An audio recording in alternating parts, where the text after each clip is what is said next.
महाभारत दुनिया का वो एकमात्र ग्रंथ है जिसमें वो सब है जो इस संसार में, और संसार में ऐसा कुछ नहीं है जो महाभारत में न हो।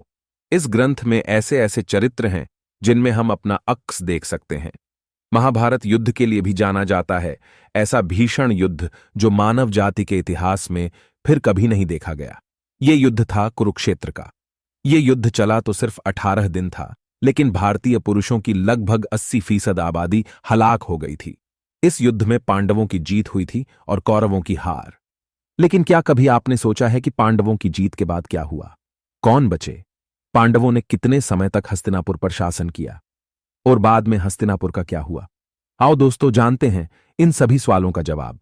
महाभारत का युद्ध खत्म होने के बाद पांडवों ने 36 वर्षों तक हस्तिनापुर में राज किया। पांडवों के राज के दौरान ही श्री कृष्ण और बलराम ने अपने शरीर का त्याग कर दिया। दोस्तों, महाभारत युद्ध के बाद पांडवों को हस्तिनापुर का राज्य मिला। महाभारत युद्ध के मुख्य पात्रों में से एक अर्जुन को राजा नहीं बनाया गया। वहीं उनकी जगह उनके बड़े भाई युधिष्ठिर का राज्याभिषेक किया गया। महाभारत के शांति पर्व के अनुसार अन्य भाइयों को हस्तिनापुर राज्य की अलग अलग महत्वपूर्ण जिम्मेदारियां दी गई थीं। युधिष्ठिर के बाद भीम को हस्तिनापुर का उत्तराधिकारी भी घोषित किया गया। और कौरवों की मृत्यु से दुखी गांधारी ने कृष्ण को खूब कोसा और अपने पुत्रों की तरह उनके और यदुवंश के नाश की कामना की। पांडवों ने हस्तिनापुर पर 36 साल शासन किया। इस बीच गांधारी का कृष्ण को दिया श्राप असर दिखाने लगा। कृष्ण यदुवंशियों को लेकर प्रभासा चले गए। प्रभासा में यदुवंशियों में बगावत हो गई और उन्होंने इतना खून खराबा किया कि यादव वंश का वजूद लगभग खत्म ही हो गया। बगावत रोकने की कोशिश में एक शिकारी का तीर गलती से भगवान कृष्ण को लग गया, जिससे उनकी मृत्यु हो गई। इसके बाद कृष्ण ने विष्णु के अवतार में समाहित हो गए और शरीर त्याग दिया। कृष्ण के बाद वेद व्यास ने अर्जुन से कहा कि उनके और उनके भाइयों के जीवन का उद्देश्य पूरा हो गया है। उसी समय द्वापारा युग समाप्त होने को था और कल युग शुरू होने वाला था। उसके बाद पांडवों ने हिमालय के मार्ग से स्वर्ग जाने का फैसला कर लिया। दोस्तों, हमने पांडवों की मौत कैसे हुई इसके ऊपर वीडियो बनाई हुई है, लिंक डिस्क्रिप्शन बॉक्स में है। दोस्तों, इसके बाद भगवान कृष्ण और पांडवों ने यह संसार त्यागा और इसके बाद कल युग शुरू हुआ, जिसे हम आज का संसार कहते हैं।